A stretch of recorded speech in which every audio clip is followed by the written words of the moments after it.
아마도 생물학 하면은, 생명과학 하면은 여러분들의 머릿속에 제일 먼저 떠오른 몇 가지 단어들이 있을 텐데요.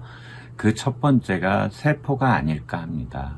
자, 세포라고 하는 것에 대해서 우리가 어떤 개념적 정의를 하고 있는지, 그 다음에 다양한 세포들이 어떻게 펼쳐져 있는지, 그리고 이러한 세포들을 우리 눈으로 직접 보기 어렵기 때문에 아무 도구의 힘을 빌리지 않고 보기 어렵기 때문에 이런 것을 잘 볼 수 있도록 우리가 고안한 기구가 있죠. 그게 뭡니까? 현미경이죠. 그래서 일반 광학 현미경과 전자 현미경, 그 다음에 이런 것들이 통해서 봤을 때 어떤 세포의 세계들이 펼쳐지는지 이런 것들을 먼저 알아보는 시간을 갖도록 하겠습니다. 화면에 있는 것은 무엇을 형상해 놓은 걸까요? 무엇을 찍어 놓은 걸까요?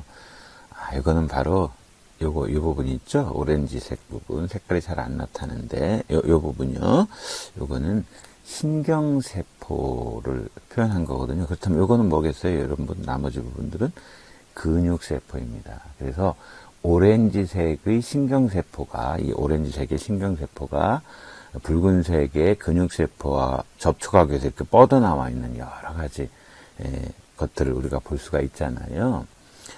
이게 바로 이제 세포 중에 하나인 신경세포, 또 근육세포, 그런 거죠. 여러분들이 종이 위에 단어들을 본다 그러면 신경세포에 의해서 운반되는 신호로 바뀌겠죠. 종이 위에 단어들이. 그래서 뇌에서 다른 또 신경세포로 전달이 되겠죠. 여러분들이 공부를 할 때는 학습이 일어나도록 기억을 강화하는 이런 세포들 간의 연결들이 만들어지고 있는 것입니다. 자, 세포의 세계로 빠져 들어가 볼까요? 우리가 왜 세포를 생명의 기본 단위라고 하느냐? 그것은 바로 모든 생명체는 뭘로 되어 있다? 세포로 되어 있기 때문에 그럽니다. 모든 생명체는 세포로 되어 있습니다. 생물의 조직 체계에서 세포로는 살아있을 수 있는 가장 단순한 형태의 물질의 모음이다. 이렇게 생각하면 됩니다. 그 다음에 실제로 그 모든 세포는 모든 세포들의 글자가 틀렸네요. 조상세포하고 조상세포. 그러니까 아버지의 아버지의 아버지의 아버지 그걸 말하는 거죠. 조상세포하고 연관성이 있습니다. 그리고 세포들은 기능이나 형태가 서로 조금씩 다를 수 있지만 여러 공통의 특징도 가지고 있습니다. 자, 이러한 세포들이 어떤 공통의 특징을 가지고 있는지를 우리가 한번 알아보도록 하겠습니다. 자, 잘 정리된 표가 있죠. 그죠? 세포의 크기 범위를 나타내는 표인데요. 일반적으로 우리가 대부분의 세포는 이 노란 선 안에 있다 이렇게 생각하시면 됩니다. 대부분의 세포는 지름이 1 마이크로미터에서 약 100 마이크로미터 정도의 범위 내에 있고, 따라서 이거는 우리 눈으로 볼 수가 없죠. 현미경을 통해서만 볼 수가 있습니다. 마이크로미터라고 하는 건 다들 아시겠지만 1미터를 10의 6승 등분했을 때 한 칸의 길이죠. 100만 분의 1미터라고 생각하면 됩니다. 마이크로미터도 작은데 이거보다 더 작은 나노의 세계가 여기서 또 펼쳐지고 있죠. 그래서 여기서 보면은 지금 이 밑에는 이제 로그 값으로 해놨어요. 이게 너무 차이가 나기 때문에. 그래서 10m를 기준으로 해가지고 로그 값을 이렇게 해놓은 겁니다. 우리 사람 같으면은 대체로 저 정도 크기면 요 정도 라인에 있겠죠. 그죠? 사람의 키. 그 다음에 우리의 세포 중에서는 우리 허리 근처에서 대퇴골 쭉 타고 내려가는 신경세포가 굉장히 길거든요. 이런 몇몇 신경이나 근육세포의 길이가 이렇게 긴 것도 있습니다. 이렇게 신경세포를 나타낸 거죠. 그 다음에 달걀에 있는 세포, 달걀 크기. 달걀이 10cm 넘는 건 없겠죠. 대략 한 7, 8cm? 개구리 알 우리 눈으로 보죠. 개구리 알. 사람의 난자는 약 130 마이크로미터 정도 되거든요. 눈 좋으면 잘 한번 볼 수 있는 범위 안에 들어있죠. 근데 그게 난자인지 먼지인지 점인지 잘 모르겠지만은 구별은 잘 못하죠. 그 다음에 아까도 말했지만 대부분의 식물과 동물 세포가 요 정도 크기가 있고, 우리 양파 세포를 본 적이 있으시겠지만은 그죠? 그 다음에 우리 세균 배양해 보면은 현미경으로 볼 수 있습니다. 광학 현미경으로 본다는 걸 말합니다. 초등학교 교과서에는 핵이라든가 그 다음에 미토콘드리아, 여기 엽록체는 없지만 엽록체 정도를 소개하고 있습니다. 그 다음에 이제 대부분의 세균들 있지만은 이 광학현미경 대체로 우리가 실험실에서 좀 괜찮은 광학현미로 볼 수 있는 게 이 정도라고 한다면 고해상능 현미경이라고 하는 게 있거든요. 광학현미경이라고 하는 건 뭐냐면은 그 가시광선 영역이 우리가 관찰하려고 하는 현미경 관찰 시료하고 유리 렌즈를 차례로 통과하겠죠. 그러면은 렌즈는 빛을 굴절시키겠죠. 그럼으로써 시료의 이미지를 확대시키는 것이 광학 현미경이잖아요. 그래서 약간 좋은 고해상능 현미경은 이런 것까지도 볼 수 있다고 그래요. 그 다음에 사람들은 전자현미경적 구조다라고 할 때 전자현미경 아주 작은 것만 본다고 생각하는데 그것이 아니라 전자현미경 큰 것도 볼 수 있어요. 네. 이 범위 내에서 볼 수 있다라는 겁니다. 그러니까 우리 예를 들어서 사람의 난자, 조금 이런 광학현미경을 볼 수 있는 부분으로도 그 부분도 볼 수 있다는 뜻이에요. 그런데 전자현미경과 광학현미경의 가장 큰 차이는 전자현미경은 시체만 보는 거예요. 진공 상태에서, 여러분들 진공 상태에서 못 살잖아요. 진공 상태에서 전자파를 잘 반사시키는 금과 같은, 금 분말 같은 거를, 금가루를 뿌려놓고 거기에 세포 표면에다 뿌려놓고 부딪혀서 전자파를, 나가서 부딪혀서 반사되는 요걸 가지고 보는 거거든요. 그 다음에 여기 단백질이나 지질, 이런 것들 사이즈를 우리가 볼 수가 있겠죠. 자, 우리가 대부분 어디서 놀고 있다? 광학현미경에서, 우리 학교에서, 초중고등학교에서는 주로 여기에서 놀고 있다. 이렇게 생각하시면 되겠습니다. 여기 보니까 엄청난 양의 사진이 있죠. 그죠? 몇 장이에요? 하나, 둘, 셋, 넷, 다섯, 여섯, 일곱, 여덟, 아홉, 열, 열하나, 열둘. 자, 이렇게 엄청난 양의 사진이 있지만, 자, 이건 뭐냐면 그러니까 여기는 우리가 한 번 정도는 다 보셨을 거라고 믿는, 제가 믿는 소위 그 구강상피세포, 입안에서 이렇게 그 면봉 같은 걸로 살짝 뭉개가지고 보면 볼 수 있는 구강상피세포를 본 겁니다. 구강에 우리 있는 상피세포를 본 겁니다. 자, 이거는 지금 명시화 비염색 치료 그랬는데 염색을 하지 않고 봤을 때를 말합니다. 잘 안 보이죠? 구별이 안 되죠? 근데 이런 것도 여기 가운데 이런 거 있는 것 같고, 그죠? 이렇게 있는 것 같고, 이거 뭔가 좀 구획도 나눠져 있는 것 같고, 그렇죠? 이거를 이제, 염색 치료를 사용해가지고, 다양한 염색 치료를 쓸 수가 있죠. 핵을 염색을 시키는, 메틸렌 블루도 쓸 수 있고, 기타 등등 쓸 수가 있죠. 그랬더니 명확하게 좀 구분이 되죠. 이렇게, 이게 핵이죠, 핵. 그죠? 가운데 점. 여기도 핵 같은 겁니다, 지금. 염색을 그래서 세포들이 염색 과정을 통해서 세포들이 고정되는 과정을 필요로 하기 때문에 이렇게 하는 과정에서는 이 세포는 어떻게 되냐면 이제 죽게 되겠죠. 이거는 살아있고. 그 다음에 유상차 현미경이라고 하는 것은 시료 자체의 밀도 차이가 있겠죠. 여기하고 이쪽하고 차이가 있을 것도 여기하고 또 바깥쪽에 차이가 있겠죠.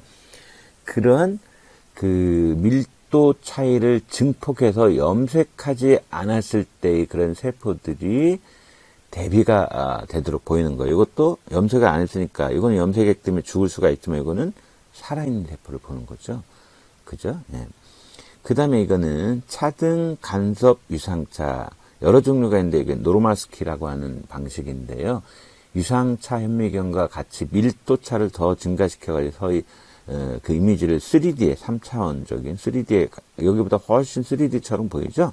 이렇게 얻을 수 있는 현미경입니다. 자, 이거 다 광학 현미경이에요. 또 다른 광학 현미경이 있습니다. 그건 뭐냐면 형광 현미경이라고 하는 겁니다. 형광 현미경은 형광이 벌써 이렇게 형광 물질 입힌 것 같잖아요, 여기가. 형광 염색약이라든가 아니면 항체 같은 걸로 세포의 특정 분자를 표지를 하는 겁니다. 표지를 해가지고 세포 내에서 위치를 확인하는 거예요. 또 몇몇 세포들은 스스로 형광을 내는 물질을 가지고 있는 경우도 있어요. 이런 형광 물질은 뭘로? UV 같은 걸 쪼여주면은 UV를 얘네들이 어떤 형광물질이 있다면 그걸 흡수했다가 다시 가시광선을, UV는 우리 눈에 안 보이잖아요. 그래서 UV를 쪼여주니까 가시광선을 방출해요. 그랬을 때 그걸 우리가 캐치하는 거죠. 옆에 그림은 이제 자궁세포인데, 자궁에 있는 세포인데, 이 핵이 어딜 것 같아요? 그죠? 핵 중앙에 있는 이 파란색이 핵이겠죠? 그 다음에 미토콘드리아가 있어요. 여기서 미토콘드리아. 오렌지색으로 표시가 된 부분이에요. 찾아볼 수 있겠어요? 오렌지색. 그죠? 오렌지색. 이런 것. 미토콘드리아가 여러 개가 있어요. 세포 내에 뭐 하나만 가지고 있는 것도 있지만 수천 개를 가진 것도 있어요. 그리고 여기 뭐 이렇게 줄들이 막 가 있는 거 있죠. 이거 나중에 설명하겠지만 세포 골격을 말합니다. 자, 형광물질을 입혀서 하는 거예요. 그 다음에 다음으로 우리가 생각할 수 있는 게 공초점 현미경이다라고 하는 게 있습니다. 요 사진하고 요 사진은 같은 걸 찍은 거예요. 이거는 이쪽 사진하고 이쪽 사진 비교하면 이쪽 훨씬 선명하죠. 그죠? 그래서 왼쪽은 일반 형광현미경으로 찍은 거예요.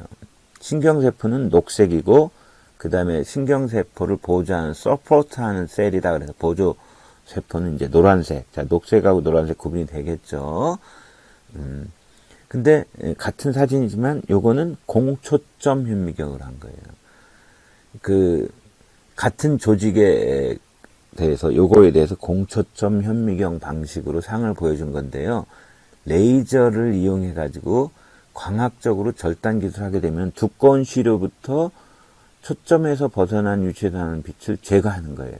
우리가 광학현미경 이렇게 보면은 두꺼운 부분에 초점을 맞추면은 얇은 부분이 잘 안 보이고, 얇은 부분에 초점을 맞추면은 두꺼운 부분이 잘 안 보이는 걸 볼 수가 있는데, 바로 그런 거죠. 그죠? 이런 여러 단면의 상을 합쳐서 3차원으로 재구성하는 거예요. 그 다음에 이거는 디컨볼루션이라고 하는, 디컨볼루션이라고 이렇게 하면 돼요. 디컨볼루션이라고 하는 현미경인데, 두 부분으로 일단 나눠봐서요. 똑같은 거를. 사진의 윗부분은 백혈구 세포를 보는 거거든요.